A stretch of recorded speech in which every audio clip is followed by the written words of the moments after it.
Hey, her. So Strange. they hadn't mentioned Fennec Shand, eh? Yeah, they finally mentioned Fennec Shand's name in this episode. But we kind of already knew who it was. Yeah, we knew, but it's now official. Yeah. That was a good episode. Yep. Yeah, sure then. I guess. An interesting episode, though. What's interesting? Any revelations or reviews or anything? So Muchi. Muchi, yes. Oh yeah, there's a bit of a twist.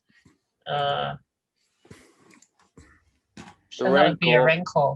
But the Rancor's name is Muchi. Yeah. So Muchi is Rancor. It's the Rancor, not the other one, not the green guy. Well, they did mention the name Muchi in Star Wars Episode 5 before, but that was missed quite easily. All right. So obviously the Rancor belongs to Jabba, is that right? Yep. That's why they wanted him back. And that's the Rancor that died later on. Died? Oh, but he just missed it. Anyway. Yeah, it's the same Rancor from the Star Wars episode. The one that Luke fought. Episode 6, Return of the Jedi. Yeah, that one. Oh, okay. Oh, right, okay. They mentioned it like really briefly, naming it Muchi. Okay, so that's a direct reference. Okay. And who was who do you think was Cid talking to, like the hologram? Not sure. That's probably yet to be revealed. I have no idea who that would have been. Yeah. And it seems like Benny is in as well as Jeff, but they missed the episode. Actually, Jeff sort of came in around I don't know, the last 5 minutes. Yeah.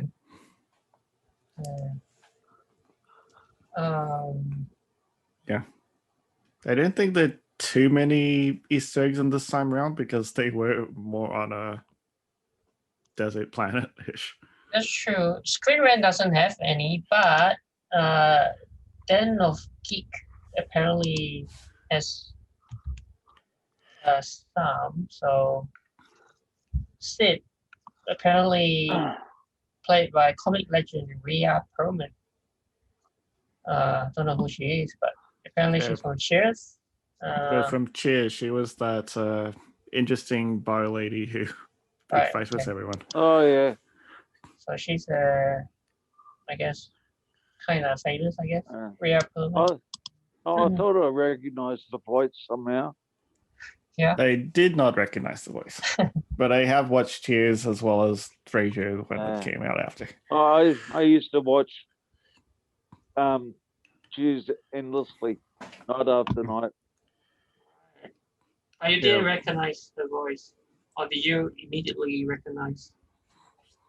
Or you sort of knew that you've heard the voice before? I'd heard the voice before. Yeah. Yeah, it was just like yeah. I didn't know where from. Yeah. So Cid, if you're a Final Fantasy fan, is the latest in a line of Star Wars Final Fantasy cultural exchanges. The video game series has long referenced Star Wars. Characters like Wedge and Biggs. Yep, Biggs and Wedge.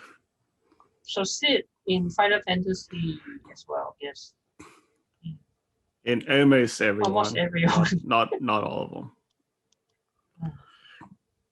Okay. Interesting. Yeah, what else is there? Muchi. Yes, as you mentioned, Luke Skywalker fought Muchi. Oh, it's actually not. No, it says it's not the same one. So it's the not. One was Pateesa. But they're both Rancors. They're both Rancors. Yes. But they're both procured the same way. They must Oh. have thought something else then. Yeah. But they're reptilian species native to the planet Detomir, which is home to the force-using sect known as the Witches of Detomir. So they follow a pack hierarchy and will obey people or rancors they see as dominant over them. So Dathomir is that witch planet. Which is not this planet that we saw today, right? That's a different No. one. So they sort of got captured off, and then put somewhere else. Yeah. Bib Fortuna, we need that one. Yeah, although obviously in this series he's younger. Yeah. He's a Twi'lek. Yeah. Voiced by Matthew Wood. Okay. So same voice actor also portrayed the live action character in The Mandalorian. Oh yeah. He's dead now. He's dead In now. The Mandalorian. Well, he's dead in The Mandalorian. Yeah. Boba Fett killed him and sat on the throne. At the end of the season, yes. So the planet that we saw today is called Ord Mantell. Ord Mantell, yeah. It's a familiar name, I remember that name, but So it's a we never hotbed. really see it too much though. Right. So yeah, it's good that we see it here in the series. Hotbed of criminals and bounty hunters. Han Solo mentions it in Empire Strikes Back. Just a name drop. He ran into a bounty hunter there. And also in the MMO game, Ah. Ord Mantell is a planet that you could get to. Well, maybe this is what I'm talking about. One of the planet players can visit in the Old Republic. Yep, And that's also the in MMO. Empire. And then I have not Ken. actually played Shadows of the Empire. Okay. That's an older game, right? I think that's an older game. In canon, Darth Maul's criminal forces fought the Confederacy of Systems of Ord Mantell as part of the dark side infighting, which Maul reacted very active criminals syndicate. Enemies, aliens, other Easter eggs, Zygerrian slaves. Are these the green guy? Yeah, they're the green guys. Stat sponsored. Okay. They also appeared in this role-playing game source book. Humans with spikes. Executive producer Dave Filoni wanted to avoid them looking like live-action aliens. I'm sure with limited budget, so he redesigned them. Okay. Coyotes as inspiration. So that would have been the one that he created for the Clone Wars and now the Bad Batch. Right. So I don't know what they originally looked like, but apparently from what this says, it came from a source book in 1987. So it must have been a different design, likely. Well, probably didn't even have designs. Probably just words describing them as humans with spikes on their feet. Yeah, maybe. Zygerrians, right? A giant Reptavian. Oh, so that's the flying creature. Yep, we have seen them before in the Clone Wars. Slaves of the Republic. And we actually see a lot of clones and other people flying on those boats as well in the Clone Wars.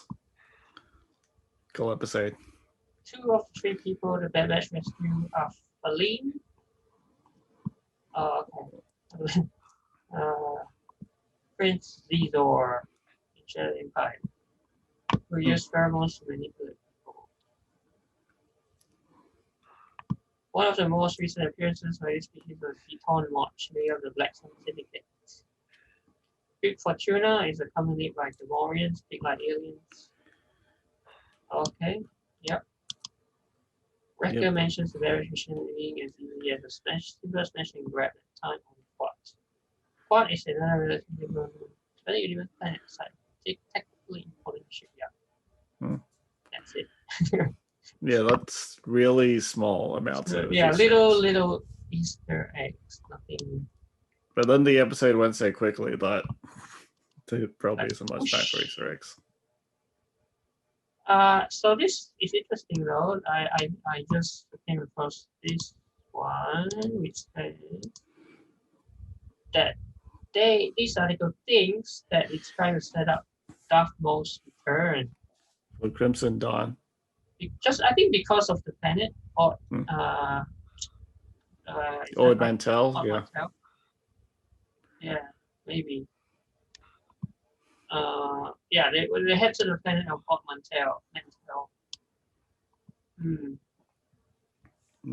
It says Ord Mantell is the world most notable for being a base of operations for the Black Sun Crime Syndicate or crime organization, which is also part of Maul's Shadow Collective, formed in the midst of the Clone Wars. Crimson Dawn, which was featured in Solo: A Star Wars Story. Yeah, which was not a good movie. Yeah, well, Maul did escape Ahsoka Tano's custody in the final episode of Clone Wars. It's certainly possible that episode 5 is going up against Maul and his rising criminal empire. So that's the possibility. But effectively, Obi-Wan kills him in Rebels.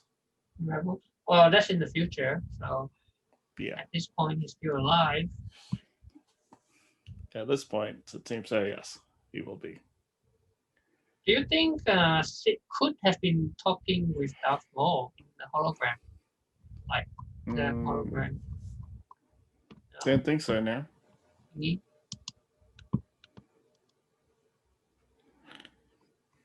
Well, he did appear as a hologram in Solo: A Star Wars Story, though, but that was a really that's right. One. That's right. He did. Who knows? But who knows who she was talking to?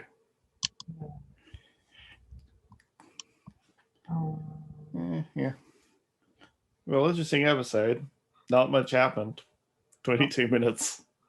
Went by quickly. See, Omega always seems to be the one saving the day, right? And she seems to be the brains of the operation. Again. It's the only girl, and she's the brains. Yeah, like even Cid just said, like, you're smarter than these other guys. Like, really? Yeah, and she's just a kid, though. Yep. So, yeah, that was a really interesting episode.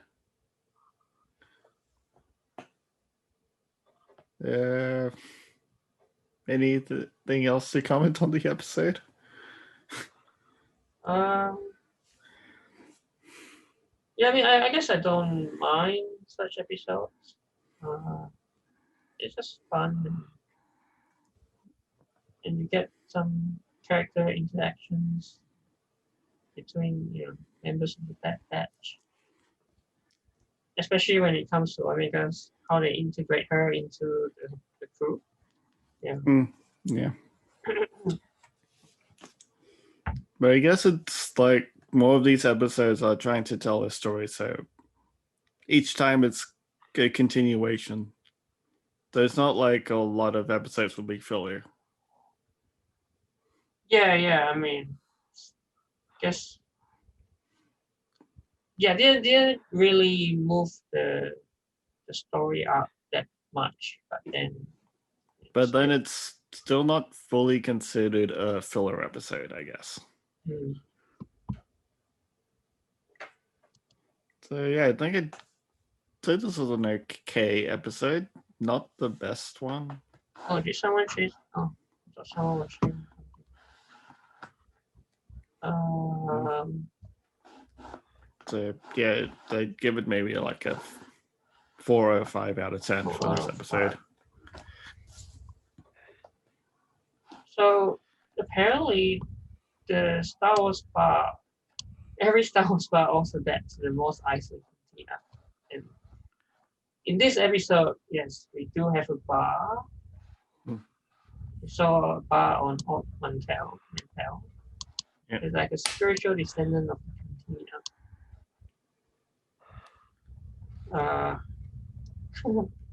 But Yeah. most planets have like a cantina or a bar. Yeah, and I guess the point of this is saying that it's all started with Mos Eisley. It's all back to Star Wars: A New Hope. Yeah. And then from then on, every planet has the bar. Hmm. Yeah. Yeah, that's right. The bar had droid heads in the background. I just read from what was it? Yeah, some Easter eggs. Hang on, what did I? Yeah, at the cantina, IG droid heads are seen behind the bar, which is a callback to the no droid policy in Star Wars: A New Hope. Oh, no droid. Yeah, no droid policy. Yeah, no droids. So the mostly cantina. Yeah. Yeah, most likely. Yeah. No droids. Oh yeah, are you reading the one at with Ashley something at Yeah, which has I'm looking at that one too actually. Yeah. Yeah. Yeah, I think that's about it for this episode. There's not much other content that we could grab out of it, I think.